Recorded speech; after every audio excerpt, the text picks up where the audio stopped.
बरसाने की छोरी राधा गोरी गोरी, बरसाने की छोरी राधा गोरी। जय जय श्री राधे, श्री राधे जू की कृपा सो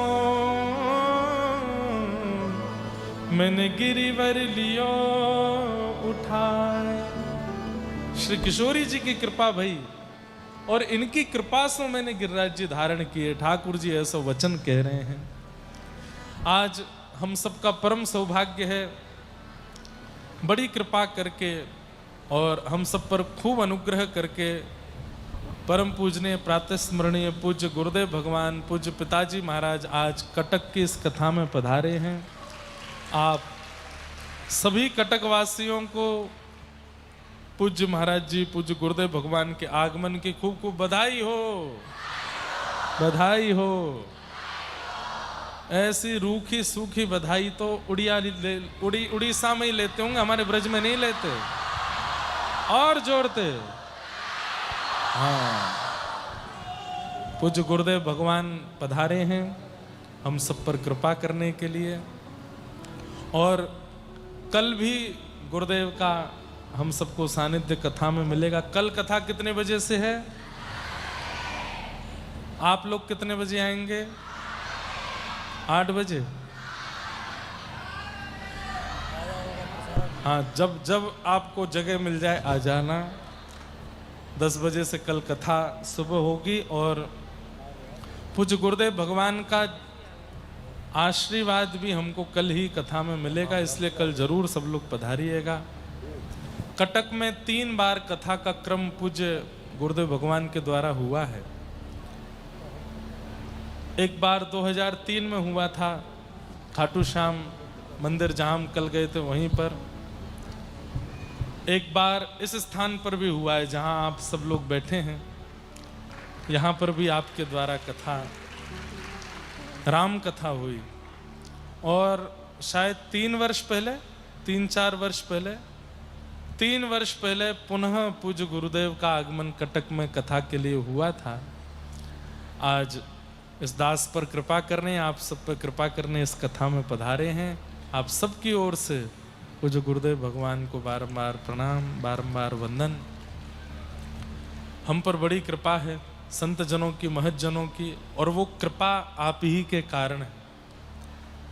आप ही हैं जीवन में, इसलिए सबकी कृपा हमको प्राप्त होती है। महाप्रभु जगन्नाथ जी की कृपा हमको प्राप्त होती है। ऐसे गुरुदेव भगवान, ऐसे पूज्य, हम कथा में कहा करते हैं कि हमारे शरीर के पिता और आत्मा के पिता दोनों एक ही हैं। हमारी आत्मा के पिता भी आप ही हैं, शरीर के पिता भी आप ही हैं। क्योंकि गुरु दीक्षा लेने के बाद गुरु आत्मा का पिता होता है। गुरु दीक्षा के बाद गुरु आपके पिता हैं। आपकी आत्मा का कल्याण करना उनका दायित्व है।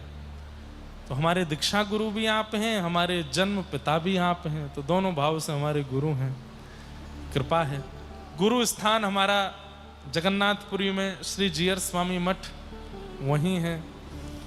और ये सब अनुग्रह है जगन्नाथ जी का। उन्हीं की कृपा से सब हमारा जब जन्म हुआ था भगवान जगन्नाथ जी का, उस समय नवकलेवर हुआ था।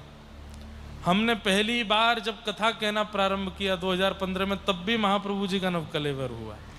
तो जो भी हमारे जीवन में प्रथम आता है उस समय महाप्रभु जी का नवकलेवर का क्रम होता है। तो ये सब अनुकूलताएं अपने आप बनती हैं। तो महाप्रभु जी की बड़ी कृपा है। ठाकुर जी ने गिरिराज धारण लीला की। 7 दिन 7 रात्रि पर्यंत धारण करने के बाद ठाकुर जी ने गिरिराज जी को पुनः व्यवस्थित किया। इंद्र ने आकर के क्षमा मांगी। भगवान ने इंद्र को क्षमा प्रदान की। तत्पश्चात भगवान का नाम गोविंद गायों के द्वारा रखा गया। गैयाओं ने भगवान का दुग्धाभिषेक किया। एकादशी व्रत की कथा एवं रास पंचाध्याय का प्रसंग। भगवान पिता रात्रि शरदोत्फुल्ल मल्लिका विक्षरन्तुं मनश्चक्रे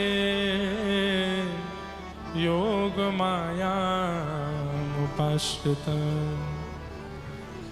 सब लोग बिल्कुल ध्यान से बैठ जाओ। बीच में जो माताएं बहनें भाई लोग खड़े हैं सब बैठ जाओ, सब लोग विराजमान हो जाओ। रास की कथा है। भगवान पिता रात्रि, भगवान ने ब्रह्मा की अनेक रात्रियों को वृंदावन में आमंत्रित किया। अच्छा, रास की कथा प्रारंभ से पूर्व श्री शुकाचार्य जी महाराज हम सबको सावधान करते हुए कहते हैं कि इस लीला पर संशय मत करना। क्यों? ये लीला भगवान कर रहे हैं। जैसे घर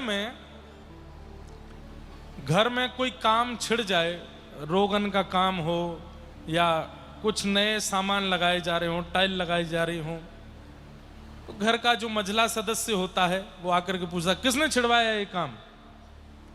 अगर घर की माता जी बोल दें आपके बेटे ने छिड़वाया तो 10 सुना देंगे, सही गलत का पूछा जाएगा। लेकिन कोई काम छिड़ गया हो, पूछे किसने करवाया, तो बोले कि आपके पूज्य पिताजी करवा रहे हैं, तो बेटा शांति रहता। अच्छा, वो करवा रहे हैं तो फिर तो क्या ही कह सकते हैं। ऐसे ही संसार समाज में दायित्व युक्त व्यक्ति कुछ क्रिया करता है तो उस पर संशय नहीं करना चाहिए। बहुत ध्यान से सुनिए। कई लोग भगवान के रास विहार और रास लीला पर बहुत संशय करने लग जाते हैं कि ठाकुर जी ने रास किया, गोपियों के संग नृत्य किया, गोपियों के संग विहार किया, हमारे तो भगवान ही रास लीला करते थे तो हम क्यों नहीं करें। ऐसा भी लोग बात कह देते हैं। शुकाचार्य जी ने रास पंचाध्यायी प्रारंभ करने से पहला शब्द ही कहा है भगवान पिता रात्रि। बच्चा, ये जो लीला तुम सुनने जा रहे हो ये कोई और नहीं, भगवान कर रहे हैं। भगवान का अर्थ क्या है? कर्तुम अकर्तुम अन्यथा कर्तुम समर्थ परमेश्वर। भगवान कौन है? धनवान, बलवान, विद्वान, ज्ञानवान, ऐसे ही भगवान। जो जिस वस्तु से अधिक युक्त होता है उसी को वान कहते हैं। जो 6 भगों से युक्त है उन्हें भगवान कहते हैं। जिनके पास 6 भग हैं, उत्पत्ति प्रलयम चैव भूतानां गति गति वेत्ति विद्याम विद्याम च सवाच्यो भगवान इति। भगवान किसको कहते हैं बताओ? आप कहोगे मोर मुकुट वंशीधारी, कोई भी पहन सकता है। आप कहोगे सुदर्शन चक्रधारी, आजकल मोटर वाले सुदर्शन भी लगा के लोग घूमते हैं। आप कहोगे अत्यंत सुंदर, बहुत सुंदर सुंदर ठाकुर जी का रूप भी धारण कर लेते हैं लोग। लेकिन भगवान की मूल परिभाषा, ये 6 भग जिनके पास हैं वो भगवान। पहला, इस संसार की उत्पत्ति कब हुई ये जिन्हें पता है, और इस संसार का प्रलय एग्जैक्ट कब होगा ये जिनको ज्ञात है वो परमात्मा। पूरी दुनिया आकलन कर रही है कि दुनिया तब बनी थी, पृथ्वी तब बनी थी, इतने साल पहले अमूमन बनी थी, एग्जैक्टली नहीं पता। एग्जैक्ट डेट टाइम सब कुछ जिसको पता है वो भगवान। और एग्जैक्टली कब नाश होगा इस पृथ्वी का ये जिनको पता है भगवान। ये 2 गुण, ये 2 भग। भूतानाम अगति गति। हम प्राणियों की कहां गति है और कहां अगति है, कहां गति है कहां दुर्गति है, ये जिन्हें पता है।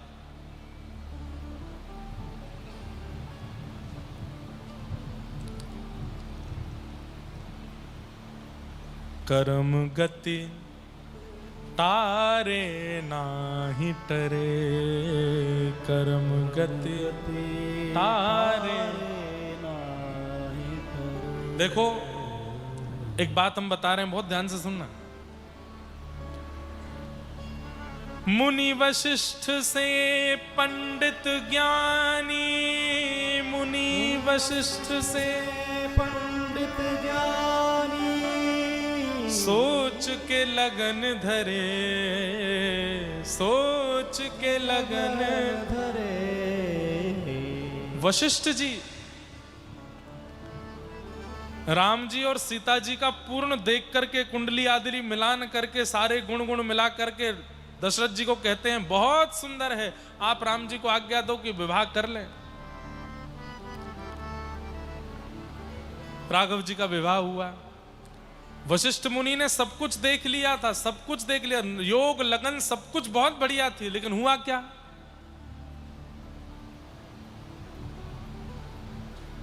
दशरथ मरण हरण सीता को, दशरथ मरण हरण सीता को, वन में जाए फिरे, हाँ वन में जाए फिरे। क्या हुआ?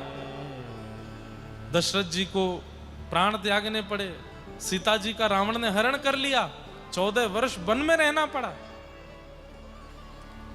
सब सोच समझ के किया था, सब कुछ देख भान करके किया था, फिर ऐसा क्यों हुआ?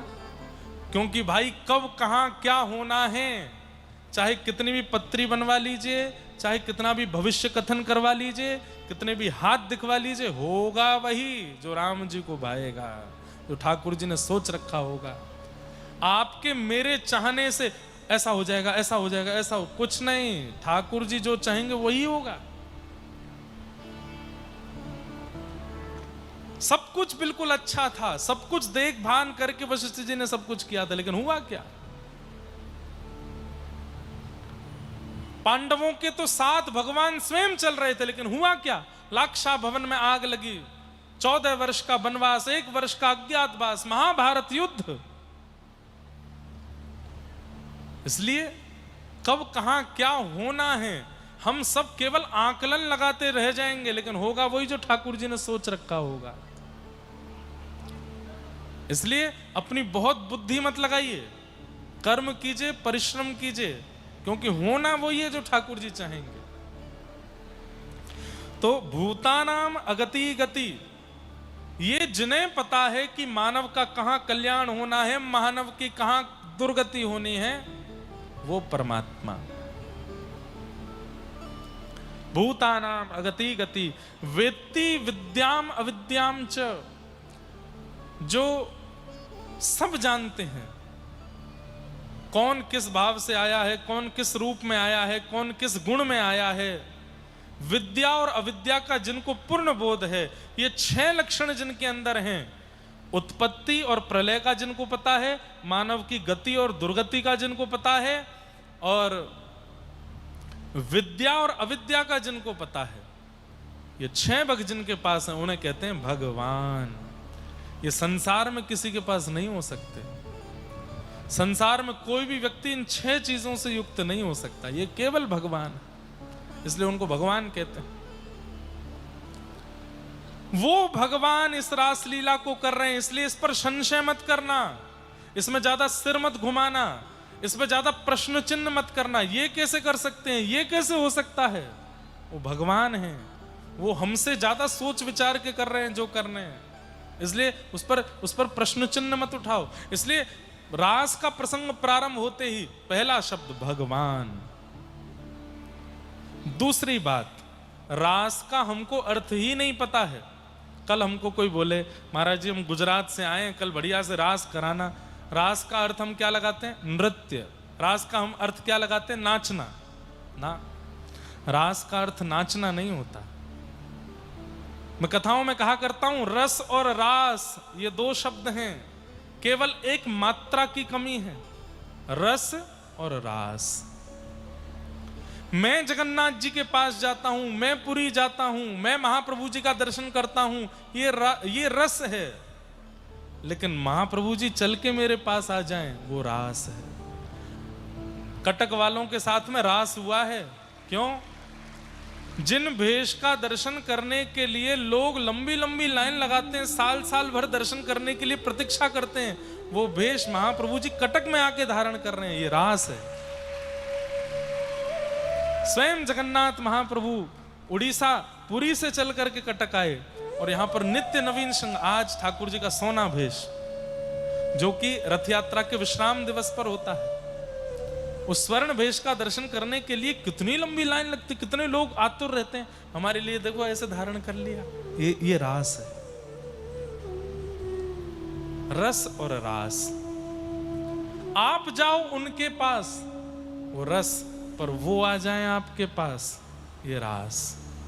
अभी तक आप YouTube पे कथा सुनते थे, सोशल मीडिया पे कथा सुनते थे, वो था रस, पर आपके नगर में कथा आ गई, ये है रास। आपके नगर में ही उत्सव हो रहा है। आज तक राधा गोरी गोरी ऐसे ही सुनते थे, आज तक जगन्नाथ चकानैन फोन पे सुनते थे, लेकिन प्रत्यक्ष सामने जगन्नाथ जी के खड़े होकर के नृत्य करते हुए गा रहे हैं, जगन्नाथ चकानैन नीलाचल वारे, ये रास है। सीधी सीधी बात,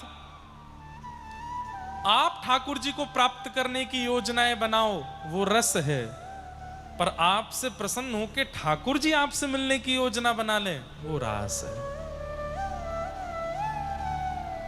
श्री माधव दास नित्य मैं याद करता हूं उनको कथा में, बहुत अच्छा चरित्र है माधव दास जी का। एक बार माधव दास जी जगन्नाथ महाप्रभु के पास गए और जाकर के बोले जय जय, बोले हाँ हम जा रहे हैं। बोले कहाँ? वृंदावन। जगन्नाथ जी बोले हमको अकेला छोड़ के जाओगे?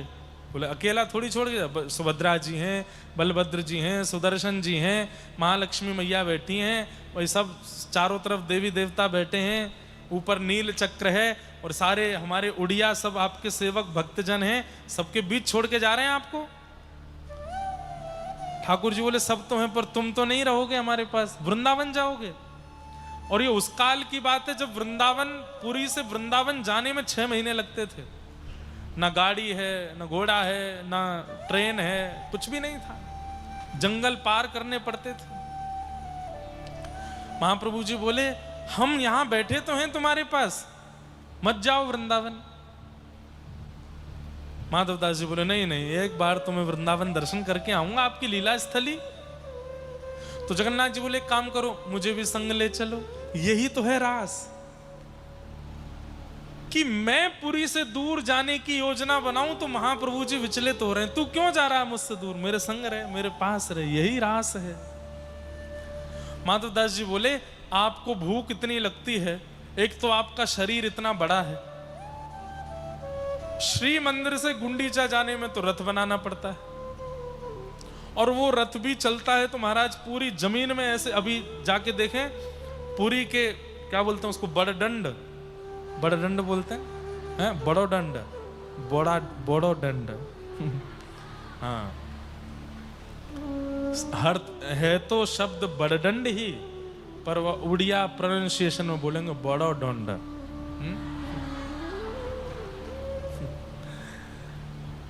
मतलब बड़ा रास्ता, हाँ सब बड़ा है, हाँ मां जगन्नाथपुरी में सब बड़ा है। तो जब रथ निकलता है महाराज, वो बड़ा दंड में रथ के चक्कों के निशान बने रहते हैं। बोले गुंडीचा कितना दूर है, 1-1.5-2 किलोमीटर होगा ज्यादा से ज्यादा, इतनी दूर जाने में तो आपको 3 दिन लगते हैं। अब 3 दिन लगते हैं। बीच में बताते हैं कि पहले बीच में एक नदी भी थी, तो पहले 6 रथ बनते थे, 3 रथ ठाकुर जी को लेकर नदी के पास तक आते, फिर ठाकुर जी एक नौका में विराजते, फिर नौका से नदी पार करते, फिर नदी पार करके फिर दूसरे रथ खड़े होते, उनसे फिर गुंडीचा जाते। तब कितना दिन लगता होगा? यहां से गुंडीचा जाने में तो इतने दिन लगते हैं। आपको लेके वृंदावन जाऊंगा तो वृंदावन पहुंचते पहुंचते मेरे प्राण निकलने का समय आ जाएगा। आप विराजो जगन्नाथपुरी में, मैं अकेला जाऊंगा। तो महाप्रभु जी उदास हो गए, बोले माधव दास तुम चले जाओगे हमारा मन नहीं लगेगा। बोले जय जय कछु, साल 1-1.5 साल की बात है, मैं आ जाऊंगा। माधव दास जी निकल पड़े। कहते हैं 3 दिन निकले। अब माधव दास जी को अभ्यास था, 10-10 दिन कुछ नहीं खाते, 12-12 दिन कुछ नहीं खाते, चलते रहते। लेकिन 3 दिन व्यतीत हुए, थोड़ी दूर ही कहीं पहुंचे थे, माधवदास जी को इतनी जोर की भूख लगी, पास के गांव में दौड़ करके गए और एक दरवाजा खटखटाया, जल्दी खोलो, भूख लगी है, कुछ पाने को दो। माधवदास जी बोले, इतनी भूख मुझे पहली बार लगी है जीवन में, क्यों लग रही है पता नहीं। एक बूढ़ी माता जी ने द्वार खोला, माधवदास जी बोले, परिचय बाद में दूंगा, आपका परिचय बाद में लूंगा, भूख बहुत तेज लगी है, जो घर में रखा हो मुझे तुरंत दे दो। मैया बोली, बाबा ने एक धैर्य करो, इतना क्या हाँप रहे हो, लाती हूं। कुछ रोटी सब्जी आदि दाल चावल भात लेकर के आई, पान। माधवदास जी तो तुरंत प्रणाम करके तुरंत पाने लगे, कोई आचमन नहीं किया, कुछ नहीं, सीधे पाने लगे। मैया बोली, आराम से, धीरे धीरे, और पूरा अकेला ही पा जाओगे? बगल में छोटा सा बालक बैठा है तुम्हारी थाली की ओर ऐसे देख रहा है, इसको नहीं खिलाओगे? माधवदास जी बोले, कोई बालक नहीं है मेरे साथ, अकेला हूं मैं। बोले, अरे बगल में बैठा तो है। माधवदास जी बोले, कहां है? वाह, उसको खिलाना ना पड़े इसलिए हमको कह रहे हो कि दिख नहीं रहा। बेचारा छोटा सा बालक, कितना प्यारा बालक, कौन सी निर्दयी मां है जिसने अपना बालक तुमको दे दिया, उसको खिलाते नहीं। माधवदास जी बोले, मैया तेरे हाथ जोड़ू, कोई बालक नहीं है मेरे साथ। अरे बगल में बैठा है, मुझे दिखता है। 2-4 लोग बुलाए गांव के, ये बाबा अकेला बैठा? बोले, नहीं नहीं, बगल में छोटा सा बालक बैठा है, मंद मंद मुस्कुरा रहा है, थाली की ओर देख रहा है, जीभ से अपने होठ चाट रहा है। माधवदास जी बोले, मुझे क्यों नहीं दिख रहे? फिर सब गांव के लोग और वो मैया जब बोलने लगी, माधवदास जी ने तुरंत, ओ समझ गए, जगन्नाथ जी संग चल रहे हो क्या? तुरंत ठाकुर जी प्रकट हो गए। बोले, जरूरी थोड़ी मैं स्थूल रूप में चलूं, मैं तो मन में बैठ के तुम्हारे साथ जा रहा हूं। ये रास है, ये रास है। ठाकुर जी के इस सामिप्य को, ठाकुर जी के इस प्रेम को, अपने भक्त के लिए भक्त वत्सलता को रास कहते हैं, नृत्य को रास नहीं कहते। अगर जो माधवदास जी के साथ लीला हुई ये आपके साथ हो जाए, क्या करोगे? पहला, रोने लगोगे, दूसरा, नाचने लगोगे। गोपियों को जब ठाकुर जी का अति सामिप्य प्राप्त हो गया, उस सामिप्य से प्रसन्न होकर गोपियां नृत्य करने लगी। इसलिए हम लोगों ने समझा कि रास का मतलब नृत्य होता है, पर नृत्य रास नहीं है। ठाकुर जी का आपके प्रति प्रेम समर्पण, इसको रास कहते हैं। जैसे पूज्य गुरुदेव भगवान एक पद गाते हैं, मुझे रास आ गया है, तुम बड़े हमको रास आ गए हो। जैसे किसी को बोलते हैं ना, तुम हमको बड़े भा गए हो, तुम हमको बड़े अच्छे लग गए हो, ऐसे एक शब्द ये भी बोलते हैं कि तुम हमको बड़े रास आ गए हो। ठाकुर जी को जब हम रास आ जाते हैं, उसी स्थिति को रास कहते हैं। ठाकुर जी जब हमको रास आते हैं, उसको रस कहते हैं, लेकिन ठाकुर जी को जब हम रास आ जाएं, उसको रास कहते हैं। तो रास का मतलब क्या है? आपकी भक्ति से, आपके प्रेम से, आपके भाव से, आपके विचार से, आपके व्यवहार से, आपके नियम से, आपके साधन से ठाकुर जी प्रसन्न होकर के आपके पास आ जाएं, वो रास है। माधवदास जी ठाकुर जी से बोले, जय जय, अब संगे ही चलोगे? बोले, हाँ संगे ही चलूंगा। अब तो हर 3 दिन में भूख लगी आवे। तो माधवदास जी ऐसे बोले, जय जय, थोड़ा तो न सबर करो। अरे ऐसे तो हम वृंदावन ही नहीं पहुंच पाएंगे, इतनी भूख लगती है आपको। ठाकुर जी बोला, मैं कहाँ करूं, मुझे तो भूख लगे। तो माधवदास जी ने कहीं से खूब सारे चने ले लिए, जैसे भूख लगती तो चने खाते। ठाकुर जी कहते, अब चनांती मेरो पेट भरेगा? बोले, हम भाई यही खाओ। वृंदावन पहुंचे। वृंदावन पहुंचते यमुना जी में स्नान किया। माधवदास जी के चित्त में ठाकुर जी बैठे बैठे बात कर रहे हैं। बोले, बड़ो आनंद आ रहा है, और बढ़िया आनंद करो, या यमुना जी में और मुझको स्नान कराओ। श्री माधवदास जी अब अपनी सुध बुध भूल गए हैं, अपने चित्त में बैठे महाप्रभु जगन्नाथ जी को ही वृंदावन का सुख दिला रहे हैं। स्नान करने के बाद ठाकुर जी फिर बोले, भूख लग रही है, कछु पवाओ। बहुत सुंदर लीला है, ध्यान से सुनना। तो माधवदास जी गए, तो चने मिल रहे थे, बंदरों को चने खिलाते हैं हमारे वृंदावन में। तो चना चनौरी का भोग लेकर के, और माधवदास जी ने खूब प्रेम से पाया। माधवदास जी की खुराक 1 गुनी 2 गुनी नहीं बढ़ी है, 8 गुनी बढ़ गई है। क्योंकि अष्टयाम भोजन करते हैं ना ठाकुर जी, 8 बार प्रसाद पाते हैं। जिन माधव दास जी का इतने से भात में पेट भर जाता था, अब वो इतना बड़ा पहाड़ बनाते हैं। क्यों? पुरी में तो खूब सब सामग्रियां समूह की आती हैं, वो पेट भर, और देखने वाले लोग आश्चर्यचकित रहते हैं, माधव दास जी इतना पालोगे आप? और अब तुमको क्या बताऊं, भीतर बैठ के कोई और पा रहा है। खूब सारे चना खा लिए माधव दास जी ने। उसी काल में वृंदावन में स्वामी श्री हरदास जी के प्राण प्यारे श्री बिहारी जी प्रकट हुए थे, वृंदावन बिहारी लाल। तो श्री माधव दास जी निधिवन में दर्शन करने गए बिहारी जी के। कपाट लगे थे, दर्शनार्थी बैठे थे। माधव दास जी जाके जैसे ही बैठे तो बिहारी जी का राजभोग आया था। तभी भीतर से स्वामी श्री हरदास जी बाहर दर्शनार्थियों के बीच में आए, भैया तुम में थे माधव दास कौन सो है? तो माधव दास जी बोले, मैं पहली बार वृंदावन आया, स्वामी श्री हरदास जी से कभी मिला नहीं, आपको मेरा नाम कैसे पता? बोले यहाँ पे आ बाबा। अरे ये हमारे महलन को ठाकुर है, ये लाड़ प्यार को ठाकुर, तेने कच्चे कच्चे चना खवाए करके या को गलो सुखाई दियो। माधव दास जी बोले आपको कैसे पता? बोले देख भीतर बिहारी जी अपना मुंह खोल के दिखा